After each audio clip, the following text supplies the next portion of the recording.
අපි අද කතා කරන්න යන්නේ අපි ළඟ තියෙන මුදල් දෙගුණ තෙගුණ කරන විදිහක් ගැන. ඉතින් මේ ආයෝජනය ගැන. දරුවනේ ආයෝජනය කියලා කියන්නේ අපි එකතු කරගන්න සල්ලි. අපි රුපියලෙන් රුපියල එකතු කරගන්න සල්ලි තව ගොඩක් වැඩි කරලා අනාගතයේදී තව ප්‍රතිලාභ ලබන්න පුළුවන් විදිහක්.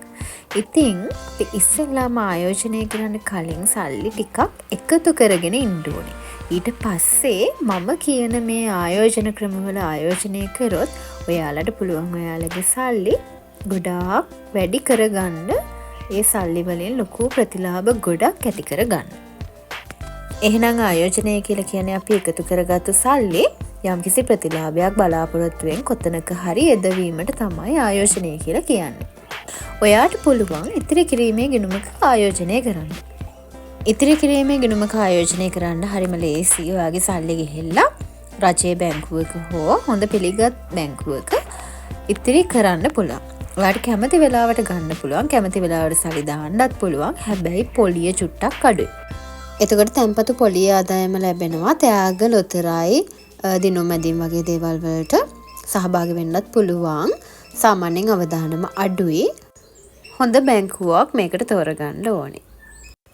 එහෙම නැත්නම් ඔයාට පුළුවන් ස්ථාවර තැන්පතුවක ආයෝජනය කරන්න ඔයාගේ සල්ලි.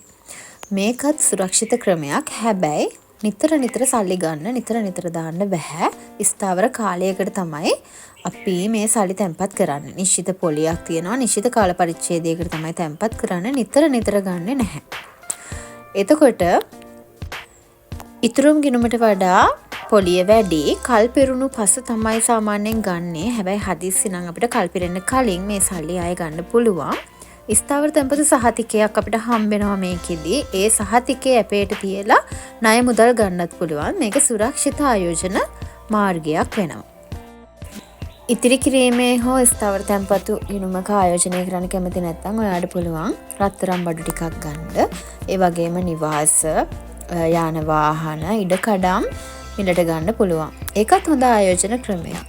ඉඩකඩම් දවසක විකුණලා ඊට වඩා ලාභ ලබන්න පුළුවන්. ඒ වගේම ඒ දේවල් වලට අපි කියනවා ස්ථාවර වත්කම් කියලා මේවට. මේ ස්ථාවර වත්කම් වලට පරිහරණය කරන්න පුළුවන්. මේ දේවල් කුලියට බද්දර දෙන්නත් පුළුවන්. ඒ වයින් ආදායම් ලබන්නත් පුළුවන්. මුදල් අවශ්‍යතාවයක් වුණොත් දේපල විකුණලා ලබා ගන්නත් පුළුවන් සල්ලි. ඒ වගේම මේවා ගත්ත මිලට වඩා වැඩි ගාණට විකුණනවට අපි කියනවා ප්‍රාග්ධන ලාභ උපයන්න පුළුවන් ඒකේ. ගත්ත මිලට වඩා වැඩි ගාණට වික්කහම හම්බෙන්නේ ප්‍රාග්ධන ලාභ. ඉතින් ඒවා හම්බෙනවා. ණය මුදලක් ගද්දි මේවා ඇපේට තියලා ඒ ණය ගන්නත් පුළුවන්. දැන් මං කියන්න යන්නේ ගොඩක් භයානක. හැබැයි හරියට කරොත් ගොඩාක් ප්‍රතිලාභ මේ හැම එකටම වඩා ගන්න පුළුවන් විදිහක් ගැන. ඒ තමයි කොටස් වල ආයෝජනය. කොටස් කියන්නේ සමාගමක අයිතිය ගන්නවා වගේ වැඩක් අපි.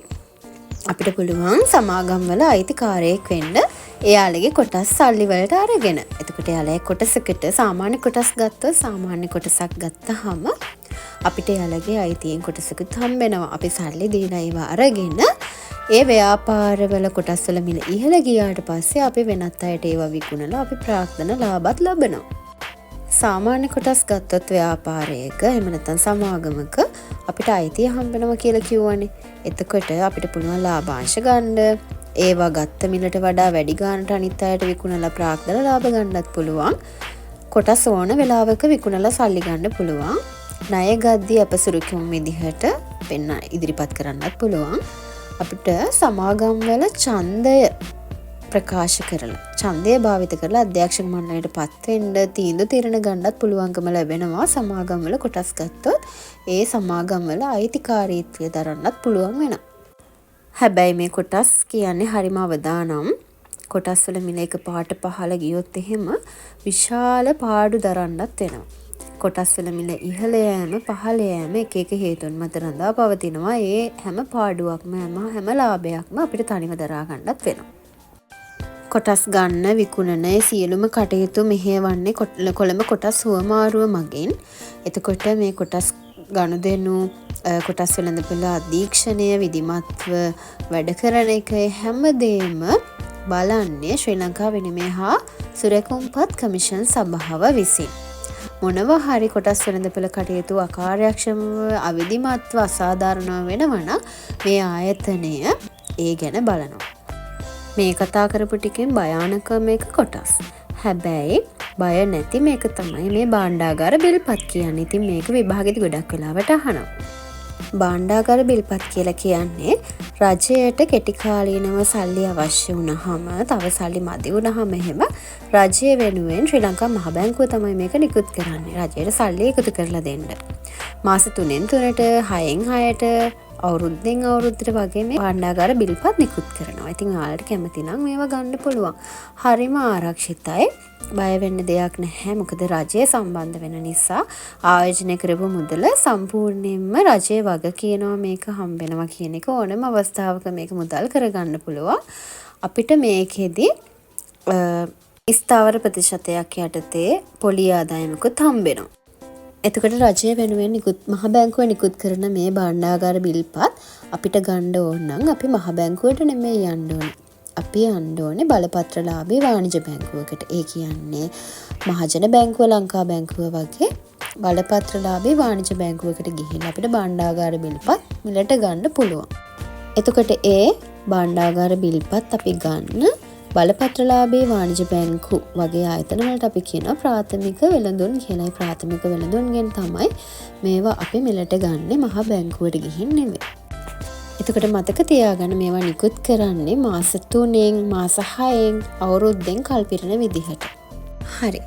ඔයා මේ එක ආයෝජන ක්‍රමයකටවත් කැමති නැත්නම් ඔයාට පුළුවන් තමන්ගේම ව්‍යාපාරයකට ආයෝජනය කරන්න. ඔයා ඒක තමන් වෙනුවෙන්ම ආයෝජනය කරන දෙයක්. එතකොට ඔයා කරන මොකක් හරි බිස්නස් එකකට ඔයා එකතු කරගත්ත සල්ලි ටික දාලා ඒ සල්ලි වලින් ව්‍යාපාරය දියුණු කරගෙන මුදල් මවන්න ඔයාට පුළුවන්. ඔයාගේම කඩේකට හරි ඔයාගේ මොකක් හරි ආයතනයකට හරි ඒ මුදල් යොදවලා ඔයාට ඒ මුදල් දෙගුණ කරගන්න පුළුවන්. ඉතින් ඒකත් හොඳ ආයෝජන මාර්ගයක් වෙනවා. තමන්ගේ මුදල් තමන්ගේ ව්‍යාපාරයට යොදවන නිසා තමන් දන්නවා තමන්ගේ මුදල්ට මොකද වෙන්නේ කියලා සහ ඒ දේවල් වල සම්පූර්ණ වගකීම තමන්ට. ඒ මුදල් ඇති වෙන්නත් පුළුවන්, නැති වෙන්නත් පුළුවන්. ඒ නිසා යම්කිසි අවදානමක් තියෙනවා. නමුත් තමන්ගේම ව්‍යාපාරයක් නිසා ඒකත් හොඳ ආයෝජන මාර්ගයක් වෙනවා. අපි අද කතා කරේ ආයෝජනය සහ එක ආයෝජන ක්‍රම ගැන. එතකොට මේකේ අපි ආයෝජන මාර්ගයක් තෝරගත්තී අපි බලන්න ඕනේ ආයෝජනයේ අරමුණ. මොකක්ද අපේ අරමුණ? ගොඩක් සල්ලි හොයන එකද? එහෙම නැත්නම් මොකක්ද කියන එක අපි ඉස්සෙල්ලාම හිතන්න ඕනේ. වගේම අවදානම සහ ප්‍රතිලාභය කියන දෙකම බලන්න ඕනේ. ඔය අවදානම් දරන්න කැමති නැත්නම් කොටස් කියන්නේ ඔයාට හොඳ දෙයක් නෙමෙයි. ඔය අවදානම අඩුවෙන් දරන කෙනෙක් නම් භාණ්ඩාගාර බිල්පත් ඉතිරි කිරීමේ ගිණුමක් වගේ නම් හොඳයි. ඒ වගේම ඔයාට ලොකු ප්‍රතිලාභ ඕන නම් කොටස් වලින් එහෙම ලොකු ප්‍රතිලාභ ගන්න පුළුවන්. හැබැයි අවදානම වැඩි. අවදානම වැඩි ඒවයි ප්‍රතිලාභත් වැඩි. ඒ දේවල් ගැන හිතලා ඔයා හොඳ ආයෝජන මාර්ගයක් තෝරගන්න ඕනේ. ඔයාලගේ පාඩමට අදාළව ආයෝජනය ගැන ඔක්කොම ඔයාලට පැහැදිලි වෙන්න ඇති කියලා හිතනවා. මොනවා හරි ප්‍රශ්නයක් තිබ්බොත් කමෙන්ට් කරන්න. එහෙනම් ඔයාලට සුබ දවසක්.